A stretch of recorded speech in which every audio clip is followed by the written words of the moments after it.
오늘 에베소서 벌써 이제 5번째 시간인데 1장까지는 지난주 나누었었습니다. 오늘 2장으로 넘어와서 제목이 3가지 질문입니다. 3가지 질문.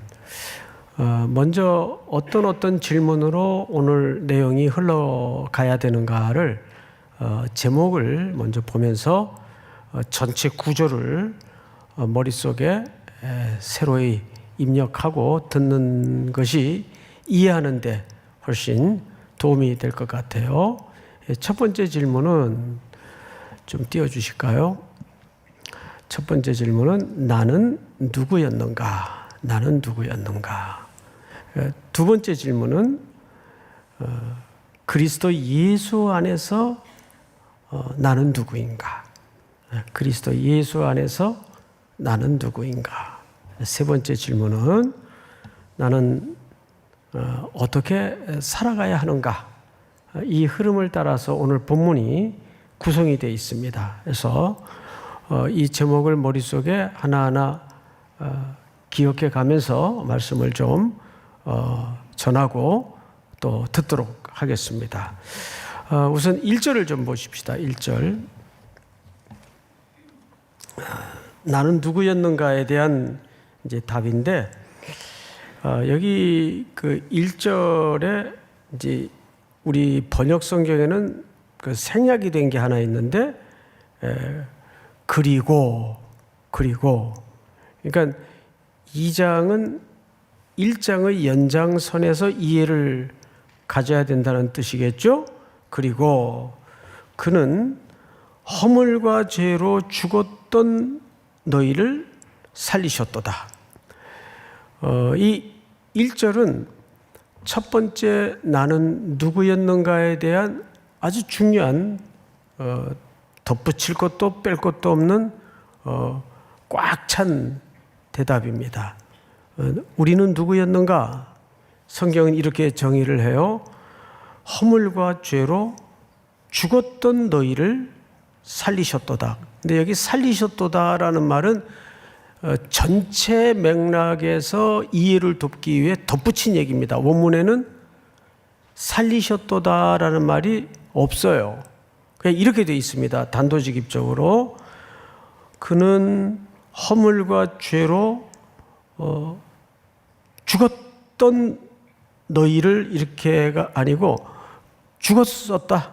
그러니까 죽었다. 그러니까 우리를 죽은 존재로 규정을 합니다. 근데 여기 앞에 허물과 죄로, 그러니까 이걸 이렇게 오해하면 안 되겠죠? 우리의 허물과 죄 때문에 우리가 죽었다는 말이 아니에요. 다시요. 우리의 허물과 죄 때문에 죽었다는 말이 아니고 허물과 죄로가 아니라 허물과 죄 안에서 공간과 장소 개념을 설명했어요. 허물과 죄 안에서 죽어 있었다. 누가? 우리가. 자, 그럼 이게 무슨 얘기냐 하면 사도 바울은 에베소서에서 특별히 장소 개념, 공간 개념으로 우리의 실존을 설명하려고 모든 기록의 스타일을 그렇게 바꿉니다. 그래서 그리스도 안에서 또 오늘도 허물과 죄 안에서 이 뜻이에요. 이게 왜 이렇게 중요하냐 하면 우리가 어디에 있느냐가 그 사람의 실존에 대한 설명이에요. 그렇죠? 자, 이것은 창세기 1장에 아주 분명하게 나오는 원리인데 범죄한, 그래서 타락한 첫 인류인 아담이 숨었어요. 그때 하나님께서 아담 너 왜 그런 짓 했냐? 이렇게 아담에게 얘기하지 않고 뭐라고 얘기했죠? 아담아 네가 어디 있느냐? 이것이 인간의 실존이에요. 그러니까 여러분들을 뭘로 설명할 수밖에 없는가 하면 내가 지금 어디 있는가? 성경에도 우리의 구원을 그렇게 설명을 해요. 장소로 설명을 해요. 자, 그래서 출애굽기에 보면 원래 이스라엘 백성들이 어디에 있었습니까? 애굽에 있었어요. 애굽이라는 시간과 역사의 공간에 있었어요. 그렇죠? 그런데 그들을 홍해를 건네게 만들죠. 그리고 그를 어디에다가 던져놓습니까? 광야에다가 던져놔서 하나님에 대한 새로운 지식을 더하게 만들고 결국 그들을 또 어느 공간으로 집어넣죠. 그렇죠. 가나안이라는 공간으로 집어넣어요. 그래서 인간의 실존은 네가 누구냐보다 더 근본적인 문제가 네가 어디에 있느냐. 어디에 있느냐가 그 사람에 대한 설명이에요. 그런 차원에서 여러분, 우리는 이 질문을 내게 먼저 엄숙히 물어야 돼요. 나는 지금 어디에 있는가? 나는 지금 어디에 있는가? 그 위치가, 그 공간이, 그 장소가 나를 설명하는 거예요. 맞죠, 여러분? 맞습니다. 근데 우리는 어디에 있었는가 하면 허물과 죄라는 공간 안에 있었어요. 그래서 이걸 바울이 그래서 장소 개념으로 설명을 하는 거예요. 왜 거기 있었을까요? 죽어 있었기 때문에. 근데 여기서 허물과 죄 안에서 죽었던 이라는 말은 생물학적으로 생각도 데드 브레인, 뇌가 정지가 되고 또 모든 우리 육체가 마비가 되고 이런 생물학적인 죽음을 얘기하는 게 아니에요. 여기서 죽었다라는 말은 하나님의 생명에서 끊겨져 나갔다. 자, 여러분, 가지가 나무에 붙어 있었는데 나무에 붙어 있으면 겨울이 오죠.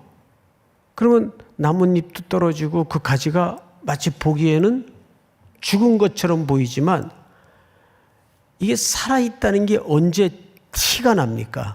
봄이 되면 그 죽은 것 같이 보였던 나무 가지가지마다 새순이 돋고 잎이 연두빛이 나는 잎사귀가 맺히기 시작하면서 가을이 되면 풍성한 과실이 맺어져요. 그런데 그 가지가 나무 원 둥지에서 끊겨지면 처음에는 보기에는 살아있는 것 같아요. 멀쩡해요. 나무에 붙어있는 가지나 끊겨진 가지나 큰 차이가 안 느껴져요. 그런데 시간이 가고 세월이 흐르면 그 가지는 물기가 점점점 말라지고 잎이 다 말라서 비틀어져 가지고 바스라져 버리고 나무는 점점점 썩어요. 그러니까 이미 죽었는데 사실은 죽어가고 있었던 거죠. 그러니까 여기 죽었던이라는 말은 그 무한한 하나님의 생명의 둥지에서 끊겨진 존재다 그 말이에요. 그게 죽었던, 그러니까 생물학적인 죽음을 얘기하는 게 아니에요. 영적인 죽음을 얘기하는 거예요. 그러니까 우리는 누구였는가? 그렇게 죽었던 존재예요. 죄와 허물 가운데. 자, 그런데 성경은 조금 더 진일보해서 이렇게 설명을 해요. 그때 너희는 그 가운데서, 이것도 무슨 개념이죠? 공간 개념이에요. 그렇죠? 그 안에서, 그 가운데서 행하여 세상 풍조를 어떻게 한다고 되어 있어요? 따른다. 따른다라는 말은 길을 얘기하는 거예요.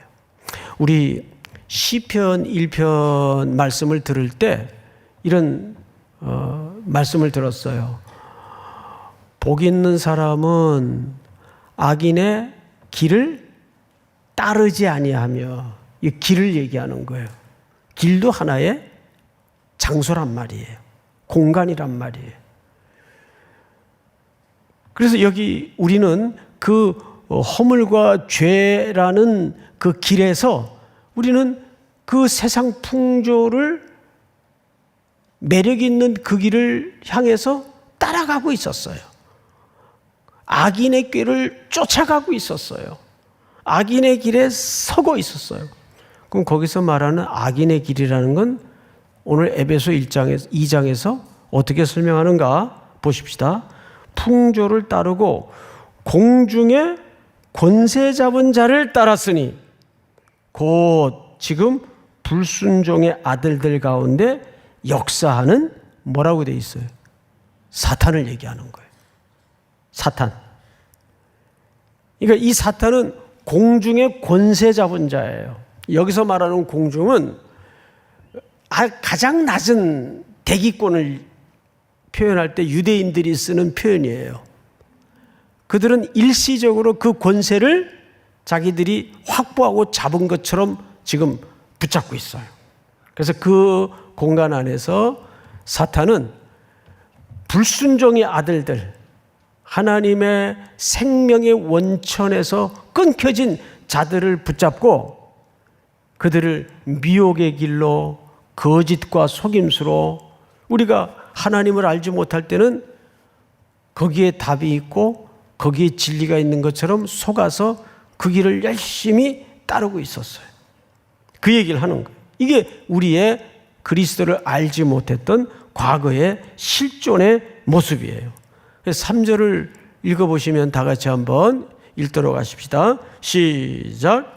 전에는 우리도 다 그 가운데서 우리 육체의 욕심을 따라 지내며 육체와 마음이 원하는 것을 하여 다른 이들과 같이 본질상 진노의 자녀이었더니. 네, 본질상 진노의 자녀였는데 여기 재밌는 표현이 뭐냐면 육체의 욕심을 따라. 여러분 여기서 말하는 육체는 이런 우리 몸, 이 바디를 얘기하는 게 아니고 성경에서는 육체라는 표현이 자주 등장을 하는데 구약에 보면 아까도 이제 출애굽기 얘기를 했잖아요. 애굽에 살고 있었어요. 홍해를 건넜다는 것은 고린도전서에서 그리스도 안에서 유월절 밤을 지나 어린 양의 피의 공로로 구원을 얻었다는 표예요. 구원의 조건이 아니라 구원을 얻었다는 표가 홍해를 건넜다는 거예요. 근데 혹시 홍해를 건너자마자 이스라엘 백성들이 이제 구원을 얻자마자 영적으로 표현을 하자면 제일 먼저 마주한 일이 뭡니까?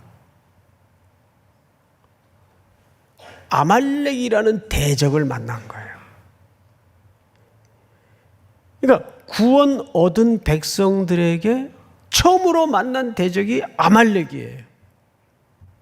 근데 이 아말렉이라는 존재가 뭐냐 했을 때 성경은 아말렉을 육체라고 표현을 합니다.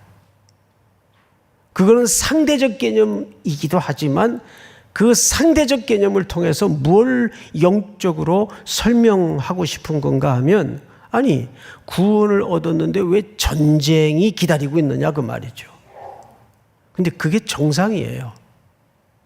아말렉은 내 안에 남아있는 옛사람의 기억과 추억과 그림자예요. 우리는 훨씬 애굽 쪽의 삶이 익숙했던 사람들이에요. 그러던 어느 날 우리 수준이 바뀐 게 아니라 어린 양의 공로로 어느 날 신분이 바뀌어버렸어요. 그 사람의 신분과 그 사람의 수준은 간격이 있을 수밖에 없죠. 내가 군복을 입었다고 군인이 하루아침에 되는 게 아니잖아요. 내가 운동선수의 유니폼을 입었다고 하루아침에 운동선수가 되는 건 아니잖아요. 부단한 투쟁과 반복되는 연습과 옆에서 도와주는 코치와 감독들과 동료들을 통해서 운동선수가 되는 거예요. 똑같은 거예요, 신앙생활이. 그러니까 이 가운데에서도 예수 믿으면 만사형통하고 부자 된다고 그러고 집도 산다고 그랬는데 왜 이렇게 힘들지? 불편하고 당연하죠. 그게 정상이에요. 왜? 다시 말하지만 우리는 애굽 쪽의 삶이 훨씬 익숙했던 사람들이란 말이에요. 거지와 왕자라는 그 소설에 보면 닮은 두 사람이 역할을 바꾸죠. 그래서 거지가 하루아침에 왕자 집무실에 방에 들어가서 흉내를 내는데 깜짝까지 다들 속아요. 그런데 침대에서 잘 수도 없고 음식도 안 맞고 뭐 왕자로 살면 되게 좋을 줄 알았는데 이 전부 불편한 거예요. 그래서 맨바닥에서 막 자고 그러죠. 그런 삶이 훨씬 익숙했으니까 똑같은 거예요. 그래서 그 일을 위해서 성령님이 우리 안에 내주하셔서 우리가 만들어지도록 계속 기다려주시고 도와주시는 거예요. 그러니까 여러분, 예수 믿었는데 왜 이렇게 힘들지? 왜 이렇게 불편하지? 따라서 합니다. 그게 정상이다. 그게 정상이다. 그게 이상한 게 아니에요. 여러분들이 잘못된 게 아니에요. 그러니까 그 부분에 대해서는 이상하게 생각하면 안 돼. 그게 맞는 거구나. 왜? 우리의 과거의 실존의 모습을 우리가 여기서 보았잖아요. 본질상 진노의 자녀였어요. 복음은 십자가의 의미는 이 고백에서부터 출발하지 않으면 기독교는 아무 의미가 없어요. 기독교는 여러분 인간을 개선해 주거나 좋은 인간으로 만드는 작업이 기독교의 본질이 아니에요.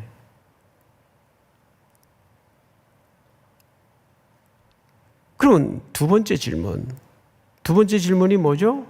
그리스도 안에서 나는 누구인가? 그랬던 우리가 그러면 어떻게 오늘 이 예배자로 하나님의 자녀로 이 복된 공간에 함께 앉아 있을 수 있었는가? 위대한 반전이 이제 성경에서 어떻게 소개되는가? 4절을 볼까요? 본질상 진노의 자녀이었더니 여기도 하나가 빠졌어요. 그러나 이게 학자들은 위대한 반전이라고 소개합니다. 이 위대한 접속사를 번역상 왜 그랬는지 모르겠는데 하여간 빠뜨렸어요. 여기 원래 들어가야 될 얘기가 그러나, 이 그러나가 뭐라고요? 위대한 반전이에요. 그러나 하나님께서 4절을 보면 그러나 긍휼이 풍성하신 하나님이 우리를 사랑하신 그 큰 사랑으로 인하여 허물로 죽은 우리를 그리스도와 함께 살리셨고, 자, 앞을 보실까요? 여기서 살리셨다라는 말이 중심 주제가 아니에요.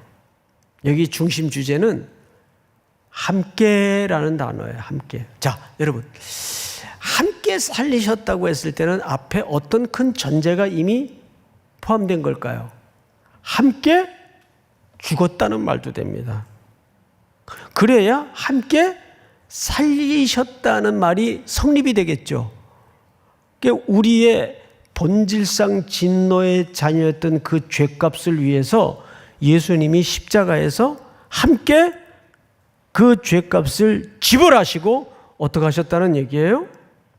살리시고 함께 죽고 함께, 여기 원래 살리셨다는 말보다는 좀 거칠지만 직설적인 번역은 함께 일으켜셨다는 말이 옳은 표현입니다. 부활적 용어죠. 그러니까 하나님은 우리만 살린 것도 아니고 그리스도만 살린 것도 아니에요. 함께 죽었고 우리를 묶어서 거기에 함께 죽으셨어요. 거기에서 그 순간 우리의 죄값은 완전하게 지불이 됐어요. 그러면 이제 우리는, 청년들은 그런 질문을 종종 하더라고요. 그 죄값이 다 지불됐다는데 왜 아직도 내 안에 이렇게 죄가 들끓나요? 그러니까 내가 이 구원은 뭐라 그랬어요? 지불됐지만 수준은 시간과 공간 속에서 이루어져 가도록 돼 있어요. 믿습니까? 그러니까 신앙생활은 결코 뭐든지 단박에 되는 법이 없어요. 그 신앙생활이라는 건 비결이 없어요. 단박에 어떻게 돼요? 그 평생 한 종목의 운동만 하는 선수들도 실수를 합니까? 안 합니까? 엄청 하죠. 엄청 하죠. 국가대표로 국가대표까지 뽑히려면 여러분 얼마나 어마어마한 그냥 밥만 먹고 그것만 하는 사람들이에요. 그 중에서도 제일 잘하는 사람들을 뽑아놨는데도 이 골대 앞에서 골키퍼가 없는 노마크 찬스였는데도 똥볼을 날려요. 2002 월드컵 때 기억나시죠? 그 독수리라는 별명을 가진 모 선수가 후반전에 교대로 들어와서 이건 노마크 찬스예요. 불어도 들어갈 판이에요. 예? 근데 이쪽에서 달려오더니 세상에 어느 나라하고 그 미국전인가 아마 그랬을 것 같아요. 지금 또 열심히 텔레비도 자주 나오고 그래요. 예? 그걸 세상에 한국을 들었다 놨죠 그때. 예? 그거를 똥볼을 날려요. 그 사람이 축구 못하는 사람이에요? 잘하는 사람이에요. 그래서 우리는 이 시간과 공간 속에서 우리의 구원이 오늘도 만들어져 가고 있어요. 그러니까 서로가 도와줘야 돼요. 서로가 기다려줘야 돼요. 서로가 참아줘야 돼요. 믿습니까? 자, 성경을 보십시다. 4절을 보시면 5절을 보시면 허물로 죽은 우리를 그리스도와 함께 이게 일으키셨다 그 뜻이에요. 그리고 6절을 보니까 또 함께 일으키사, 여긴 제대로 번역을 했네요. 일으키사 그리스도 예수 안에서 함께 어떻게 하셨어요? 앉히시니. 자, 앞을 보실까요? 이거 제가 에베소서 강해를 하면서 지난주인가요? 말씀을 드렸죠? 예수님은 어디에 앉아 계세요? 지금. 네, 그럴 줄 알았어요. 예수님은 지금 어디에 앉아 계세요? 하나님 보좌 우편에 앉아 계세요. 맞죠? 예. 그런데 보좌 우편에 앉아 계신다는 뜻은 왜 거기 앉히신다고요? 하나님의 모든 것을 유업으로 이을 상속자로 앉히신다는 뜻이에요. 내 앞으로의 모든 대권을 이 아들에게 물려줄 것이다. 모든 이 땅에 이 온 나라의 권세를 이 아들에게 물려줄 것이라는 의미로 우편에 앉히는 거예요. 그런데 이것도 어마어마한데 거기에 우리를 거기에 함께 앉히셨대요. 전혀 감각이 없죠. 예? 너무 엄청난 거는 그렇게 감각이 없어요. 여기 성택은 이야기입니까? 성경의 약속입니까? 성경의 약속이 함께 죽고 함께 일으키시고 그 부활이 기독교의 목적이 아니에요. 부활은 중요한데 십자가도 중요한데 그 너무 더 어마어마한 우리의 현실이 기다리고 있는데 하나님 보좌 우편에 우리를 원론적으로 지금 앉혔어요. 그것을 지금 시간 속에서 만들어가고 있을 뿐이에요. 믿으십니까? 그런데 이게 누구의 예정된 계획인가 하면 하나님의 예정된 계획이에요. 하나님의 계획이 중도 실패할 가능성이 있을까요? 없어요. 절대 없어요. 그러니까 여러분들이 버텨보세요. 하나님이 실패하나 안 하나? 절대 실패하지 않아요. 자, 성경을 다시 보십시다. 6절이 그 약속이죠. 또 함께 일으키사 그리스도 예수 안에서 함께 하늘에 앉히시니. 7절 다 같이 시작. 이는 그리스도 예수 안에서 우리에게 자비하심으로써 그 은혜의 지극히 풍성함을 오는 여러 세대에 나타내려 하심이라. 아멘. 여러분, 마태복음 22장을 잠깐 띄워주실까요? 이 설명을 좀 듣고 세 번째 마지막 챕터로 넘어가겠습니다. 설명을 하면서 소개를 좀 할게요. 이제 바리새인과 사두개인들이 교대로 예수님을 함정에 빠뜨리기 위해서 왔어요. 그러면 당신의 생각에는 어떠한지 우리에게 이루소서. 가이사에게, 가이사는 이 당시 로마의 황제죠, 세금을 바치는 것이 옳으니까 옳지 아니하니까. 여러분, 세금은 여기서 소득세, 그 다음에 인두세라는 것은 머리 숫자대로 1인당 매긴 세금 액수예요. 이게 1데나리온입니다. 1데나리온. 그러니까 그건 큰 액수가 아니에요. 근데 액수가 중요한 게 아니라 유대인들은 이 돈을 사용하는 걸, 특별히 성전에 들어갈 때 예물로 드리는 걸 목을 내놓고 싫어했어요. 이유가 있는데 그 동전에는 첫 번째, 다음 절을 볼까요? 다음 절. 예수께서 그들의 악함을 아시고 이르시되 외식하는 자들아 어찌하여 나를 시험하느냐? 세금 낼 돈을 내게 보이라 하시니 어떤 돈을 갖고 왔죠? 데나리온을 갖고 왔어요. 그러니까 지금 예수님은 진퇴양난에 빠진 겁니다. 세금 내면 안 됩니다. 그러면 로마 정부에서 반역이 되는 거예요. 정부에 대해서. 세금이니까 내야죠. 그러면 누구에게 반역이 되냐 하면 유대인들에게 반역이 되는 거예요. 왜? 세금을 낸다는 것은 무슨 뜻인가 하면 그 동전에 새겨진 가이사의 형상과 그 뒷면에 새겨진 글이 뭐죠? 가이사가 주인이십니다. 이걸 인정하는 격이 되는 거죠. 그래서 유대인들은 이걸 극도로 혐오하고 싫어했어요. 그러니까 이렇게도 바리새인들과 종교 당국자들에게 걸리게 돼 있고, 이렇게 대답을 해도 로마 정부에 또 반역이 되게 돼 있고, 어려움에 빠진 거죠. 그때 예수님께서 그 데나리온을 갖고 와라. 다음 절. 예수께서 말씀하시되, 자, 예수님의 질문을 잘 보세요. 이 형상과 이 글이 누구의 것이냐? 이 형상은 누구의 형상이죠? 가이사의 형상이에요. 그 글은 누구를 위한 글이죠? 가이사를 위한 글이에요. 그러면 누구 거예요? 가이사 거죠. 그래서 이르되 가이사의 것이니이다. 이에 이르시되 그런즉 가이사의 것은 가이사에게. 이 말이 틀려요, 맞아요? 맞아요.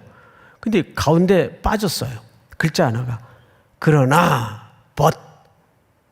그러나, 이 그러나는 앞에 전체 부정을 얘기하는 거예요. 그러나 하나님의 것은 하나님께 바치라. 자, 여러분, 그럼 자, 하나님께 바칠지 가이사에게 바칠지 선택하라는 얘기가 이건 아니에요. 이거 선택으로 잘못 이해해서 이 종교 그 세금 낼 때 이 본문 가지고 얘기들 많이 하는데 이거 전혀 거기에 관련된 본문도 아니에요. 이 본문은 무슨 뜻인가 하면 형상과 글에 힌트가 있어요. 저와 여러분들은 누구의 형상대로 지음받았어요? 창세기 1장에 보면 하나님이 우리를 창조하실 때 하나님의 형상대로 지어서, 그럼 우린 당연히 누구 거예요? 옳지. 우린 하나님의 것이에요. 그러니까 이 말은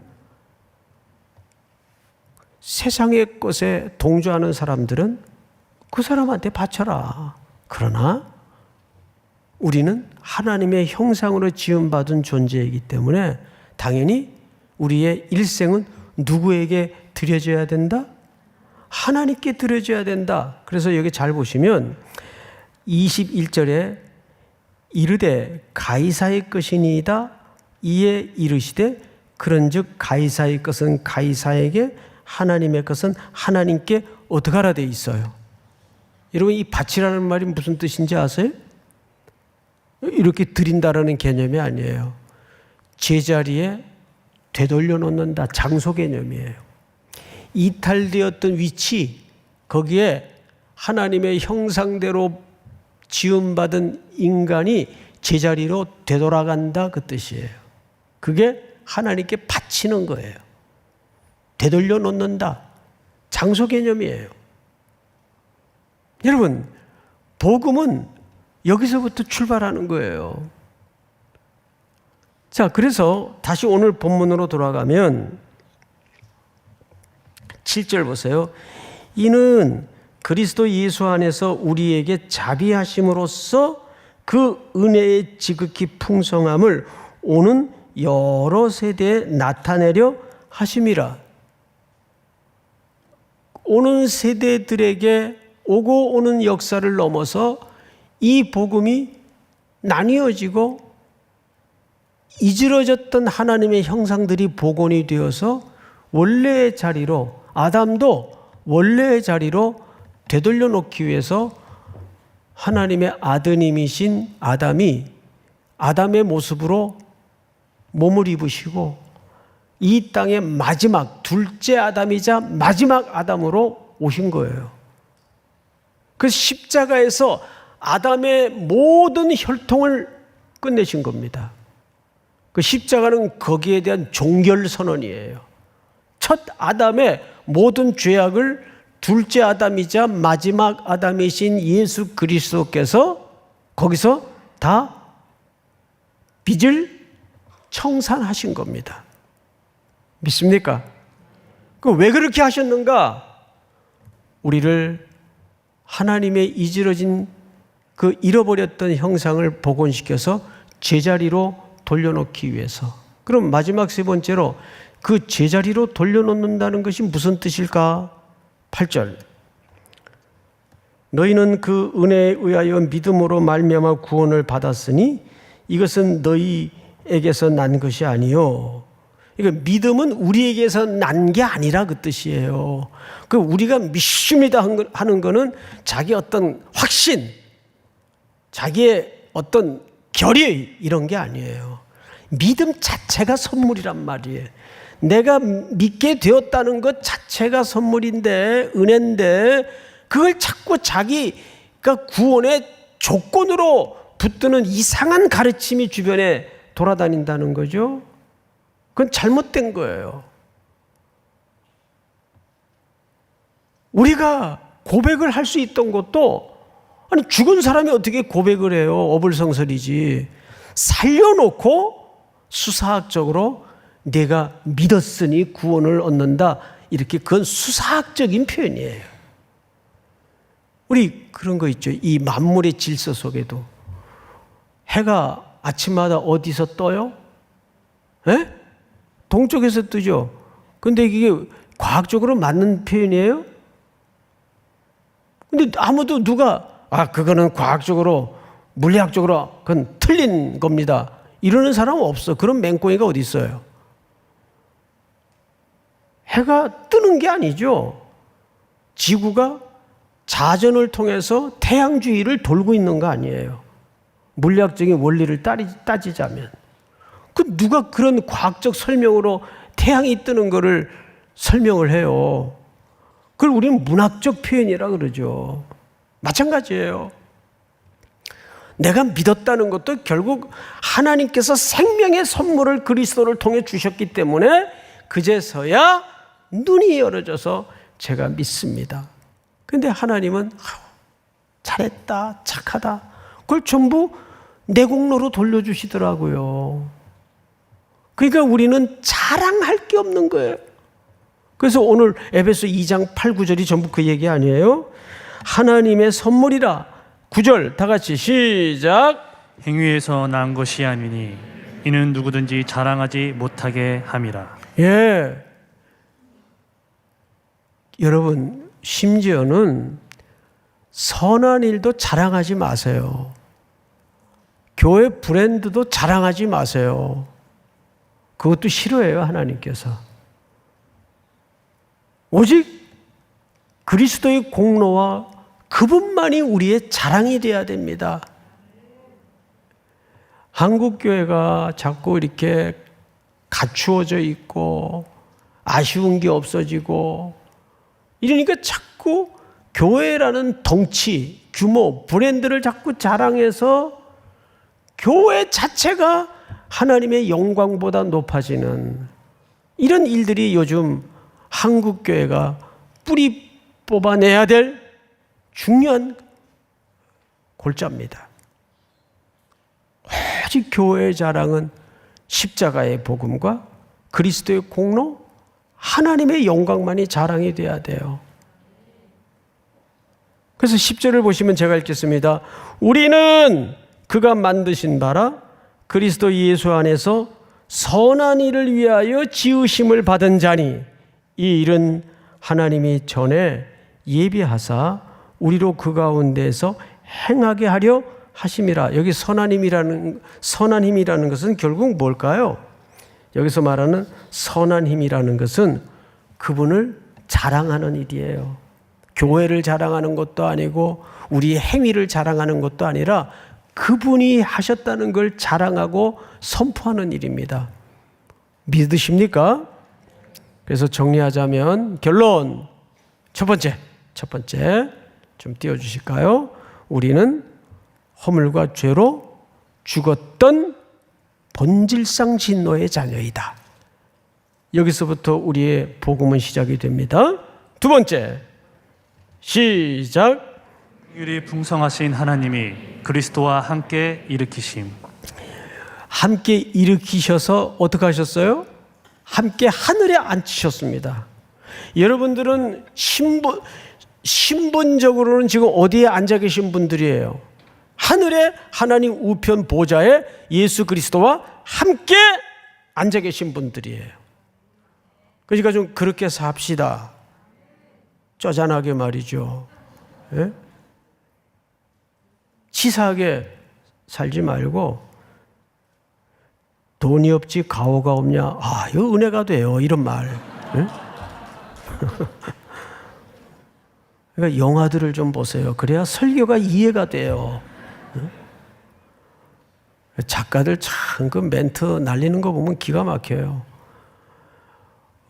우리가 이 땅에서는 영구한 공간이 아니기 때문에 조금 부족하게 가지고 있으면 어때요? 그렇다고 뭐 세끼 굶기를 하겠습니까? 근데 중요한 것은 우리는 실리를 근거로 사는 사람들이 아니고 우리는 명분이에요. 목숨보다 중요한 게 하나님의 자녀라는 명분이에요. 믿습니까? 세 번째 시작. 선한 일을 위하여 그 가운데 행하게 하심. 자, 선한 일은 뭐라고요? 선한 일을 자랑하는 거라고요? 교회를 자랑하는 거라고요? 하나님을 자랑하는 거예요. 하나님이 하셨습니다. 저희가 한 게 아닙니다. 예수 그리스도께서 하셨습니다. 그러면 다 그래요. 그걸 누가 몰라서 그래? 그래도 너희들이 했잖아. 이게 유혹이에요. 네? 그런 유혹에 넘어가지 말고 끝까지 단호하게 아니요, 진짜 하나님이 하셨습니다. 진짜 하나님이 했잖아요. 아니에요? 우리 다 일어나십시다. 우리 287장 예수 앞에 나오면 죄사함 받으며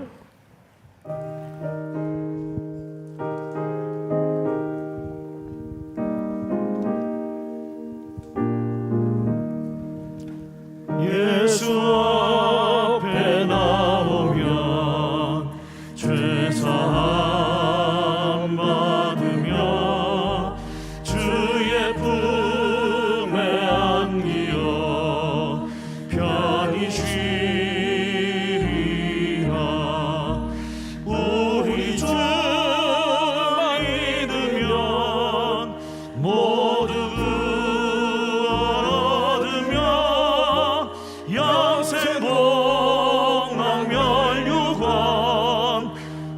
확실히 받겠네.